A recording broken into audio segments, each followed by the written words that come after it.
بسم اللہ الرحمن الرحیم۔ بنیادی مسائل کے جوابات۔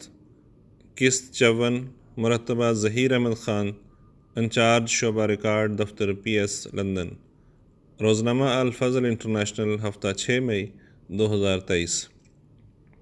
سوال: روا سے خاتون نے حضور انور ایدہ اللہ تعالیٰ بن نصر العزیز کی خدمت میں استفسار بھجوایا کہ جماعت احمدیہ شرعی طور پر کتنے کلموں پر یقین رکھتی ہے جو کسی حدیث یا قرآن سے ثابت شدہ ہیں۔ حضور انور ایدہ اللہ تعالیٰ بن نصر العزیز نے اپنے مکتوب مورخہ 21 مارچ 2022 میں اس سوال کا جواب عطا فرمایا۔ جواب: کلمہ تو ایک ہی ہے جسے کلمہ طیبہ یا کلمہ شہادت کہتے ہیں۔ کلمہ طیبہ میں اللہ تعالیٰ کی توحید اور حضور صلی اللہ علیہ وآلہ وسلم کی رسالت کا سادہ الفاظ میں اقرار کیا جاتا ہے، اور کلمہ شہادت میں ان دونوں باتوں اللہ تعالیٰ کی توحید اور حضور صلی اللہ علیہ وسلم کی رسالت کا شہادت یعنی گواہی کے ساتھ اقرار کیا جاتا ہے۔ اسلام کا پہلا بنیادی رکن بھی یہی کلمہ یعنی اللہ تعالیٰ کی وحدانیت اور حضور صلی اللہ علیہ وآلہ وسلم کی رسالت کا اقرار ہے۔ چنانچہ حدیث میں آتا ہے کہ حضور صلی اللہ علیہ وآلہ وسلم نے فرمایا: بنی الاسلام علی خمس شہادت اللہ الہ الا اللہ وان محمد رسول اللہ واقام الصلاۃ وایتاء الزکوٰۃ وحج وصوم رمضان۔ صحیح بخاری۔ یعنی اسلام کی بنیاد 5 چیزوں پر رکھی گئی ہے: اس بات کی گواہی دینا کہ اللہ تعالیٰ کے سوا کوئی معبود نہیں اور محمد اللہ کے رسول ہیں، نماز قائم کرنا، زکوٰۃ ادا کرنا، بیت اللہ کا حج کرنا اور رمضان کے روزے رکھنا۔ یہی وہ کلمہ ہے جس کا اسلام میں داخل ہونے والے ہر شخص سے حضور صلی اللہ علیہ وآلہ وسلم اقرار لینے کا ارشاد فرمایا کرتے تھے۔ چنانچہ حضور صلی اللہ علیہ وآلہ وسلم نے حضرت معاذ بن جبل رضی اللہ تعالیٰ عنہ کو جب یمن بھجوایا تو انہیں یہی نصیحت فرمائی: انکا ستاتی قوما اہل کتاب فاذا جئتہم فادعوہم الی ان یشہدوا ان لا الہ الا اللہ وان محمد رسول اللہ۔ یعنی تم ایسی قوم کے پاس جا رہے ہو جو اہل کتاب ہیں، جب ان کے پاس پہنچو تو انہیں دعوت دو کہ وہ اس بات کی شہادت دیں کہ اللہ کے سوا کوئی معبود نہیں اور یہ کہ محمد اللہ کے رسول ہیں۔ اپنے آقا و موطا سیدنا حضرت اقدس محمد مصطفیٰ صلی اللہ علیہ وآلہ وسلم کے نقش پا پر چلتے ہوئے آپ کے غلام صادق حضرت مسیح موعود و مہدی موعود علیہ السلام بھی بیعت لیتے وقت پہلے یہی کلمہ شہادت پڑھایا کرتے تھے۔ چنانچہ حضرت مولانا غلام رسول صاحب راجے کی رضی اللہ تعالیٰ عنہ اپنی بیعت کا واقعہ بیان کرتے ہوئے لکھتے ہیں: حضرت اقدس علیہ السلام نے بیعت لیتے وقت مجھے کلمہ شہادت پڑھایا۔ حضور صلی اللہ علیہ وآلہ وسلم اور حضرت مسیح موعود علیہ السلام کی اسی سنت کی اتباع میں خلفائے احمدیت بھی بیعت لیتے وقت پہلے اسی کلمہ شہادت کا اقرار کرواتے ہیں۔ پس جماعت احمدیہ کے ہر فرد کا اللہ تعالیٰ کے فضل سے اس کلمہ پر کامل ایمان ہے اور ہم اسے اسلام کے بنیادی ارکان میں پہلا رکن یقین کرتے ہیں۔ باقی جہاں تک مسلمانوں میں رائج مختلف ناموں کے ساتھ 6 کلموں کا تصور پایا جاتا ہے، وہ 6 کلمے، ان کے نام اور ان کی یہ ترتیب قرآن کریم یا احادیث نبوی صلی اللہ علیہ وآلہ وسلم سے کہیں ثابت نہیں، بلکہ احادیث میں مذکور مختلف دعاؤں اور تسبیحات کو حضور صلی اللہ علیہ وآلہ وسلم اور خلافت راشدہ کے مبارک دور کے بہت بعد کے زمانے میں جوڑ کر یہ کلمات بنائے گئے اور انہیں یہ نام دیے گئے۔ بس ان کلمات کی اس ترتیب اور اس اہمیت و فرضیت جو عام مسلمانوں میں رائج ہے کہ کوئی شرعی حیثیت نہیں ہے۔ سوال: UK سے ایک خاتون نے حضور انور ایدہ اللہ تعالیٰ بنصر عزیز سے دریافت کیا کہ قرآن کریم میں جنتیوں کو نظریں جھکائے رکھنے والی اور نیک خصال دوشیزائیں ملنے کا وعدہ دیا گیا ہے۔ ہماری زبان میں دوشیزہ کا مطلب عورت ہوتا ہے۔ اگر یہ عورتیں ہیں تو یہ انعام صرف مرد کو ہی ملا، مومن عورتوں کے لیے جنت میں کیا ہے؟ نیز کیا عورت صرف مرد کے لیے ہی پیدا کی گئی ہے؟ حضور انور ایدہ اللہ تعالیٰ نے اپنے مکتوب مرخہ 9 اپریل 2022 میں اس سوال کا درج ذیل جواب عطا فرمایا۔ حضور انور نے فرمایا،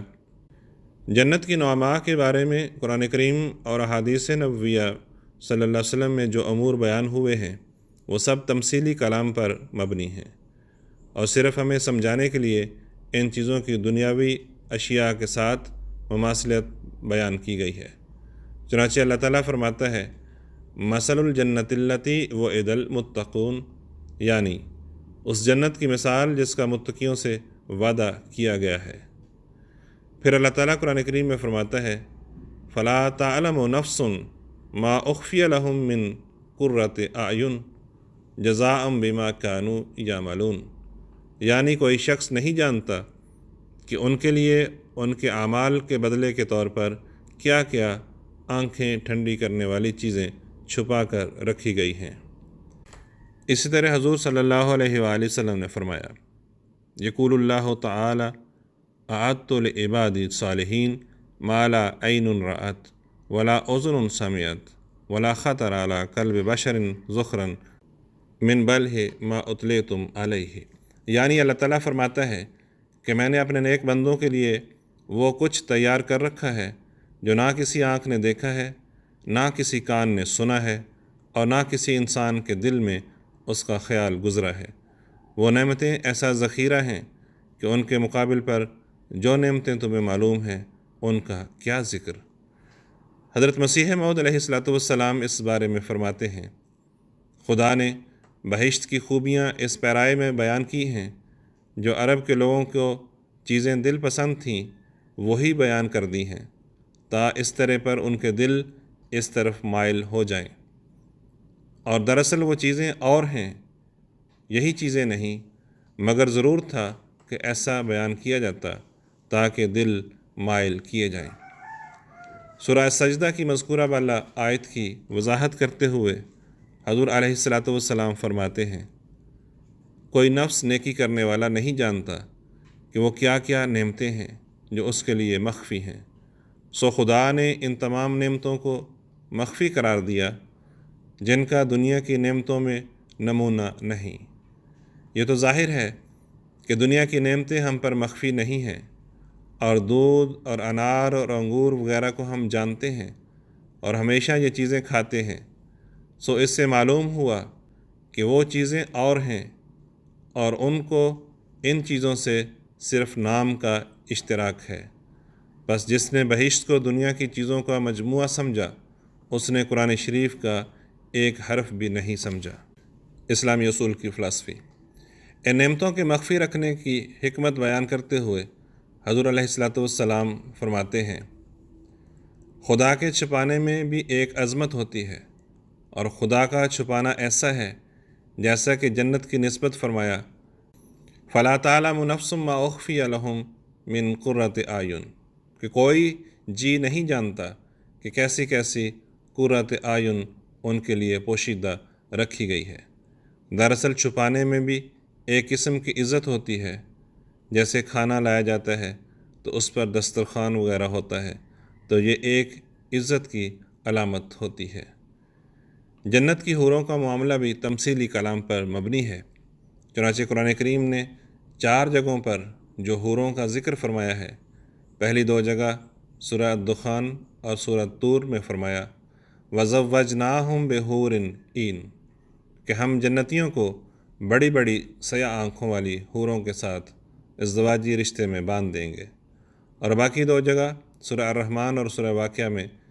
ان حوروں کی صفات بیان کی گئی ہیں کہ وہ خیموں میں محفوظ یاقوت و مرجان موتیوں کی طرح ہوں گی، یعنی شرم و حیا سے معمور، نیک، پاک باز، خوبصورت اور خوبصورت ہوں گی۔ لفظ زوج کے معنی جوڑے کے ہوتے ہیں۔ اس سے صرف مرد یا خاوند مراد لینا درست نہیں ہے، بلکہ اس کا مطلب نیک و پاک ساتھی اور جوڑا ہے۔ اس اعتبار سے ان آیات کا مطلب ہوگا کہ ہم جنت میں نیک عورتوں کو پاک مردوں اور نیک مردوں کو پاک عورتوں کا ساتھی بنا دیں گے۔ حضرت مسلم موعود رضی اللہ تعالیٰ عنہ سورہ البقرہ کی آیت وَلَهُمْ فِيهَا أَزْوَاجٌ مُطَهَّرَةٌ کی تفسیر بیان کرتے ہوئے فرماتے ہیں وَلَهُمْ فِيهَا أَزْوَاجٌ مُطَهَّرَةٌ، انہیں وہاں پاک ساتھی یا پاک بیویاں یا پاک خاوند ملیں گے۔ پاک ساتھی کے معنوں کی صورت میں تو کسی کے لیے اعتراض کرنے کی گنجائش ہی نہیں، کیونکہ اس صورت میں اس کے یہ معنی ہوں گے کہ جنت میں جس طرح غذا ایک دوسرے کی ممد ہوگی، اس طرح اس کے سب مکین ایک دوسرے کی روحانی ترقی میں مدد کرنے والے ہوں گے، گویا اندرونی اور بیرونی ہر طرح کا امن اور تعاون حاصل ہوگا۔ اور اگر خاوند یا بیوی کے معنی کیے جائیں، کیونکہ ازواج مرد اور عورت دونوں کے لیے بولا جاتا ہے، عورت کا زوج اس کا خاوند ہے اور مرد کا زوج اس کی بیوی، تو اس صورت میں اس کے ایک معنی یہ ہوں گے کہ ہر جنتی کے پاس اس کا وہ جوڑا رکھا جائے گا جو نیک ہوگا۔ اس صورت میں بھی اس پر کوئی اعتراض نہیں پڑ سکتا، بلکہ یہ تو تحریک ہے کہ مرد کو اپنی نیکی کے ساتھ اپنی بیوی کی نیکی کا بھی خیال رکھنا چاہیے، اور عورت کو اپنی نیکی کے ساتھ اپنے خاوند کی نیکی کا بھی خیال رکھنا چاہیے، کیونکہ اگر وہ دنیاوی زندگی کی طرح اگلے جہان میں بھی اکٹھا رہنا چاہتے ہیں تو چاہیے کہ ان میں سے ہر ایک دوسرے کو بھی نیک بنانے کی کوشش کرے، تا ایسا نہ ہو کہ میاں جنت میں ہو اور بیوی دوزخ میں ہو، یا بیوی جنت میں ہو اور میاں دوزخ میں ہو۔ ان معنوں کے روح سے یہ روحانی پاکیزگی کی ایک اعلیٰ تعلیم ہے، جس پر اعتراض کرنے کی بجائے اس کی خوبی کی داد دینی چاہیے۔ باقی رہا یہ کہ اس کے معنی یہ بھی ہو سکتے ہیں کہ ہر شخص کو ایک پاک جوڑا دیا جائے گا، تو ان معنوں کے روح سے بھی کوئی اعتراض نہیں ہو سکتا، کیونکہ اگر یہی معنی ہو کہ ہر مرد کو ایک پاک بیوی دی جائے گی اور ہر عورت کو ایک پاک مرد دیا جائے گا، تو اس پر کیا اعتراض ہے؟ اعتراض تو اسی صورت میں ہو سکتا ہے جب کسی ناپاک فعل کی طرف اشارہ کیا جائے۔ جب قرآن شریف پاک کا لفظ استعمال کرتا ہے تو ظاہر ہے کہ جنت میں وہی کچھ ہوگا جو جنت کے لحاظ سے پاک ہے، پھر اس پر اعتراض کیسا؟ تفسیر کبیر۔ حضرت خلیفۃ المسیح الثالث رحمہ اللہ تعالیٰ سورہ دخان کی آیت وَزَوَّجْنَاهُمْ بِحُورٍ عِین کی تشریح کرتے ہوئے فرماتے ہیں کہ ہم ان کی ازواج کو حور بنا دیں گے اور انہیں ازدواجی رشتے میں باندھ دیں گے۔ پھر اس سے اگلی آیت میں فرمایا کہ ہم ان کے ساتھ جنت میں ان کی اولاد کو بھی جمع کر دیں گے۔ اس جگہ بیوی کا ذکر اس لیے چھوڑ دیا کہ زوجناہم بحور عین پہلی آیت میں آ چکا ہے۔